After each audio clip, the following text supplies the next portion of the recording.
This e-lecture will cover Chapter 10 in the textbook, entitled Interviewing in Crisis Situations. Let's get started. When you work with individuals in crisis, know that there are certain elements and angles that you want to keep in mind because this client is going to come at the situation in a very different perspective, in a very different manner than maybe a voluntary client who is not in a crisis scenario. So to back up, crisis is a perception or the experiencing of an event or situation as an intolerable difficulty that exceeds the person's current resources and coping mechanisms. Notice that it's not necessarily about a specific event because, for example, for someone, having the death of a loved one may be a crisis, whereas for someone else, while it still may be a very difficult situation, it may not pose a crisis because of their resources and coping mechanisms. So it's not so much about the event that makes it the crisis, but about the person's ability to use the resources they have, or if they have limited resources and limited coping abilities, then those crises are going to be present more so than for someone else. And so when you have a client that's in your office or that might be speaking with you, keep in mind the crisis is really relative to the individual, and it's not necessarily a standardized thing that this event will always induce a crisis, because it may not.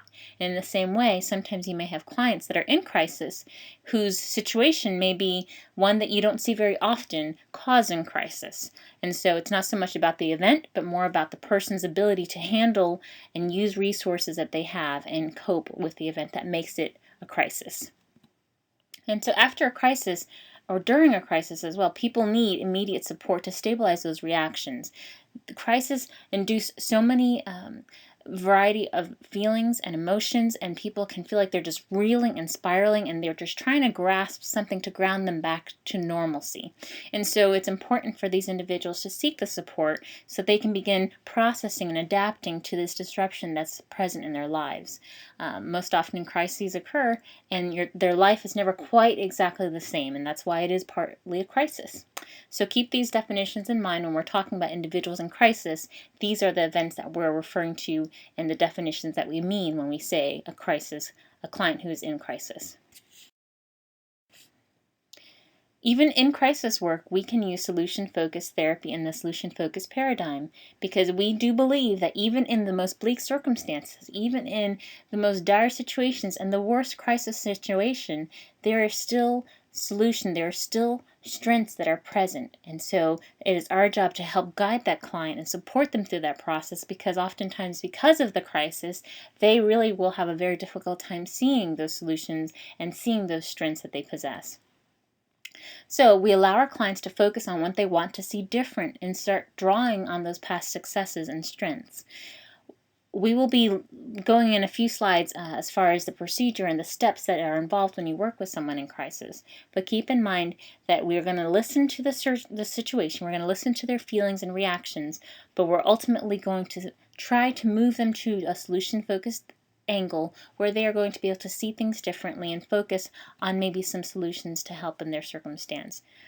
Clients in an acute state of trauma may be only able to make short-term plans and may need more frequent meetings, so keep this in mind. Whereas for a voluntary client who's not in crisis, they may be able to give you really detailed goals that are lofty, and they might be a one-year plan, and then they might break it down by, a 6-year plan, a 6-month plan, and so on and so forth. A client who is in crisis is living day to day oftentimes, and so their goals might be very short term. It really might be just the goal to make it through the day and to wake up tomorrow. It might be just that simple and just that short term. So keep in mind that these goals are valid, and we want to make sure to pace with the client and be able to honor those goals that they have and work with them to figure that out. So take one small step at a time, because oftentimes in crisis, it really is just surviving moment by moment and figuring out how to survive till the next day.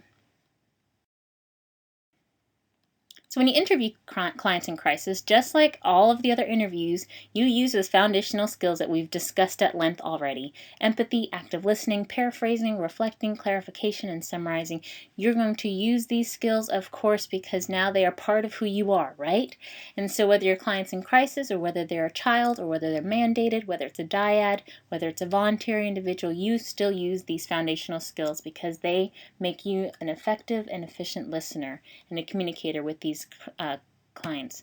So when you get started with a client who's in crisis, just like with any other client, you want to ask how you can help. When you ask this, listen for their perceptions and the words they use to describe their perceptions. Again, we want to understand it from their perspective, not our assumption of what that crisis is and what about it makes it a crisis. Again, you're listening for who and what are important to the client, and you want to listen for hints about what specific differences they want to see. What specific outcomes might they hope to gain from them coming to see you? The bonus is, and the strength is, that they have chosen and taken the energy to come see you and help in this crisis. And so figure out what are those things that they want to see instead. Make sure to empathize with the client, and you lead from behind just like with other clients while honoring their pace. Now, while this is very important is because sometimes a client in crisis will just need to cry, and they will just need to share and vent and process the emotions because they are so raw with emotion.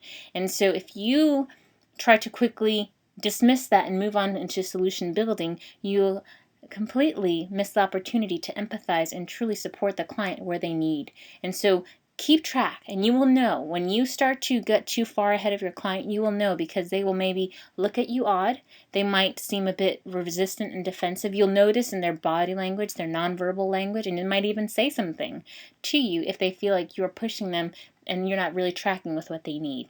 So provide that empathy, continue to lead from behind, and if you feel like you're ask a question and you get that resistance and the client is looking at you and doesn't seem to be tracking with where you're going, then backpedal and back up a bit so that way you can continue to empathize with where they are.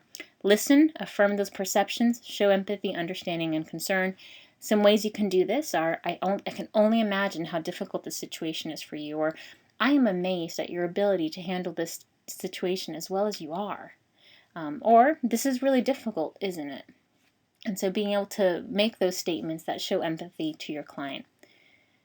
Asking what have they tried so far? Sometimes our clients are so raw with the emotion because it is a crisis situation that they don't even realize maybe some of the things they've done so far that have helped. And so asking that helps you to see, and it also helps them to bring to light maybe those small little things that they've done in the past 24 hours that have helped them to survive and just to make it through to the point that they have survived too. So explore that. And then once you've allowed them to express themselves, their problems, their reaction, and you've given them empathy and understanding throughout, then you can start proceeding to finding out how they have coped. Asking what they want to have different, again, pacing with your client. Don't jump too far ahead on this. If your client still needs to stay back in their processing mode, when they need to just process the circumstance and their raw emotion, don't jump too far ahead, but you'll start to get a sense the more you practice on when it's time to move from listening and empathizing and giving support to the client's reactions, and then starting to move into some of the solution-oriented questions like, what do you want to have different? What about that would be helpful for you? And so on and so forth. Some more tips include, when you ask the miracle question when a client is in crisis, you're going to ask it differently, if you even ask it at all. For some clients, they are in such a crisis mode that getting them to the point where they can start thinking about what life would be like, what goals they want out of this circumstance, how they want to survive it, is too far for them. That's too much to ask in that moment, and we want to respect that. So for some clients, you might get a sense that right now in this session, the 45 minutes are going to be centered around listening, letting you process, empathizing, using a lot of paraphrasing, a lot of clarification, reflection, and summarization, so that the client can feel heard and they can feel like they can truly purge what's going on inside for them before they move into the solution building process. So for some clients, you may not even ask the miracle question. But when you do, keep your audience in mind. Keep in mind that this is someone who has suffered an enormous loss. If they've just lost their family in a tragic accident, if they've just lost a loved one, if they have just found out that one of their loved ones is being deployed to war and they are now in crisis, if they have just become homeless, if they are unemployed now, whatever the circumstance may be that has put them in a situation of crisis, know your audience and use your gut to sense whether or not a miracle question would be helpful, and then tailor the miracle question to your client. A lot of times this is going to mean that you scale it back and you scale it down.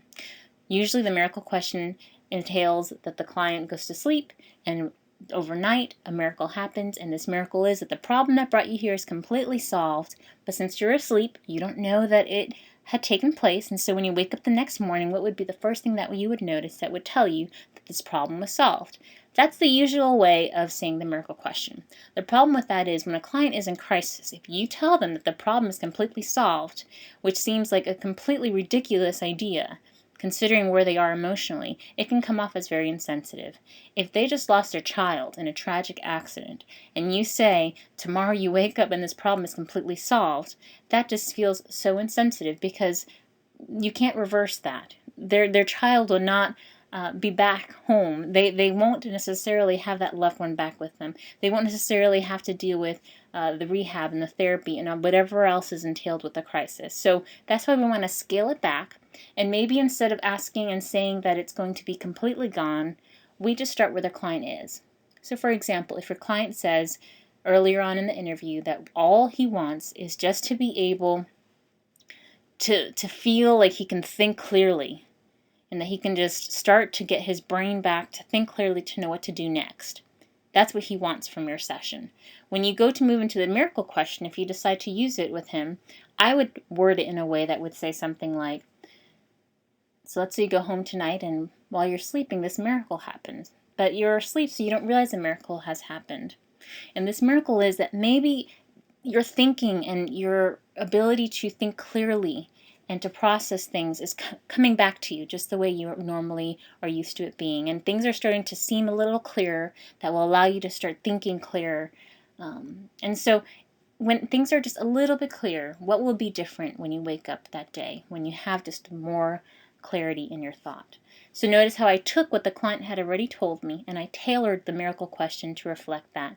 And this example that's in front of you says, perhaps the miracle is that you just wake up and you're starting to put your life back together.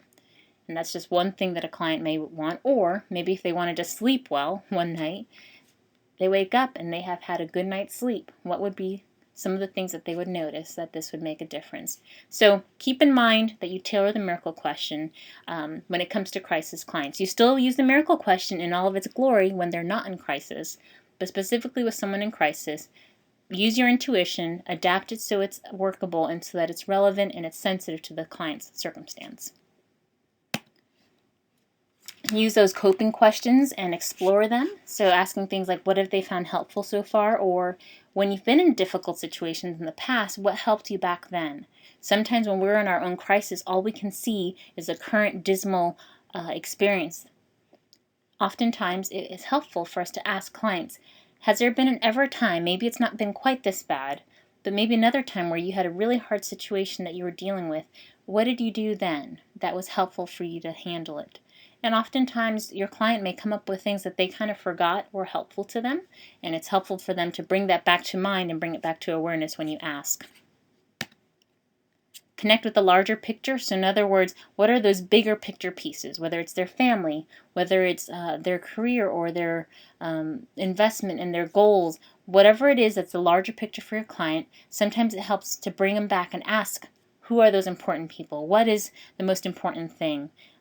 And get that sense, because sometimes it helps them to back up from the situation just enough to see the big picture, to give a little bit of a different perspective.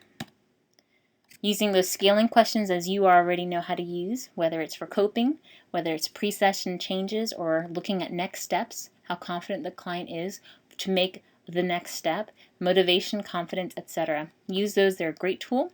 And then when you do feedback, instead of giving them necessarily an observational or a behavioral suggestion, you're going to often just use a doing more of what helps. Your clients are in crisis and they are struggling with what to do next. And so oftentimes just being able to discuss what has helped, and then the feedback that you provide is just keep doing whatever you find has been helpful. And just remember that throughout the interview, you are showing empathy and you are highlighting those strengths with your compliments, and you're using those foundational skills to help your client feel heard and supported. A lot of times, when someone's in crisis, you're going to find that you might be talking significantly less than with someone who's not in crisis, because they might just be talking and sharing and crying, and you're going to be mostly doing a lot of empathy work with them, a lot of reflection, a lot of paraphrasing so that they feel heard. On the same token, you might have some crisis clients who are just so upset they are having a hard time talking. And so learning the balance and learning how to cater to both types of individuals in crisis is important, but make sure that you use those foundational skills, especially for someone in crisis. If you have a client who's talking about suicide and who has mentioned the thoughts to harm themselves and to take their own life, you want to engage them in a coping dialogue. Now, some of this is beyond what this course is going to prepare you for. I don't expect any of you to have the backing right now to be able to work with someone who's suicidal. That's something that's going to happen realistically closer towards the end of your BSW journey, and especially when you go into grad school, just because that's an ongoing process of how you properly are prepared to deal with someone who is in that type of crisis form. So know that this is just a brief overview.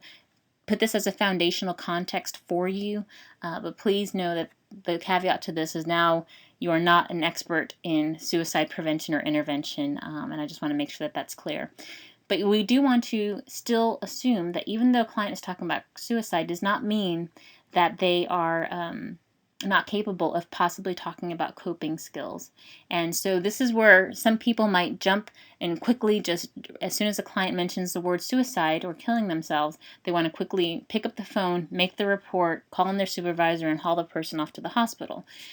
Sometimes when a client is in a dire situation and you have gotten the sense that they are in severe danger and they might leave your office unexpectedly and possibly cause harm to themselves, it might take quick action.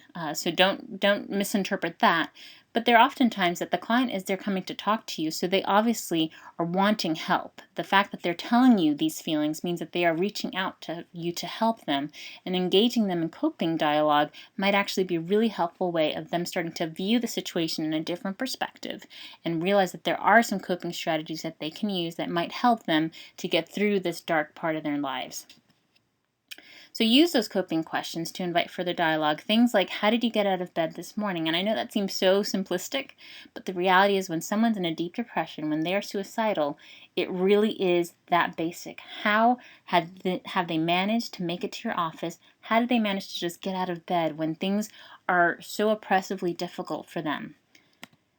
Finding out how they survived long enough to get there, how often they've had these thoughts, how often they've managed to cope for so long, and how come things are not worse. I mean, things can always be worse. They could be better, but they could also be worse. So taking that posture of not knowing, trying to understand the client's perspective, and really seeking how they have coped. Because the reality is that they are still breathing, they are still alive, and they are speaking with you, which means that they want help. And all of those things are strengths. And so even though they might be on the realm of being suicidal or having these suicidal ideations, there is still strength and there's hope there because of what they've presented to you thus far.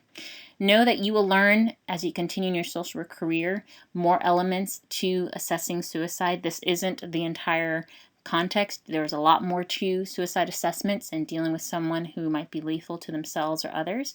But this is a context of how to approach suicidal clients from the context of a solution-focused model. And when clients are just still overwhelmed, and you will have some clients that they are just in a very dark situation and it's a very difficult thing for them to handle. So explore with the client and possibly recommend any community resources that might be helpful. As social workers, we broker, so we know what those resources are, so that way we can connect our clients to those resources. So sometimes when your client is in that place, you might want to explore what would be helpful, and if you find that there's something that might be helpful, being able to make sure that they're educated to know what resources are available and how they can go ahead and use them if that's something they feel would be helpful. Consult with your supervisor. Always consult. In social work, we can't do this work alone. Working with people can be so tricky, and so you need a team that is supporting you and that you can make sure your decisions with your clients are sound and ethical. And so if you find a client who is continuously overwhelmed and who you're concerned about, consult with your supervisor or a senior staff member so you can get feedback on what would be a better way of addressing them.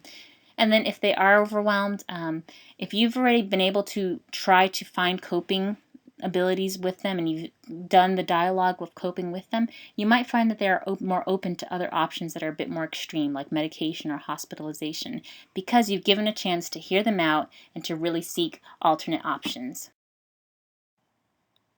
A final thought, and this is from your textbook in the very beginning of this chapter. And I like this quote that says, "Great emergencies and crises show us how much greater our vital resources are than we had supposed." And oftentimes, when we work with clients in crisis, it's our job to help guide that process and help them through their circumstance where they can then start to see the resources that they have and they can start noticing their coping abilities and they can start realizing the ways that they can survive even the most bleak circumstance. And that is a great reminder that that is a positive spin on crises and emergencies, is that after they are over, in retrospect, often clients and ourselves can feel that we have more vital resources than we had actually realized originally. That's all for this lecture. Thanks for staying by. Let me know if you have any questions, and I'll see you next time.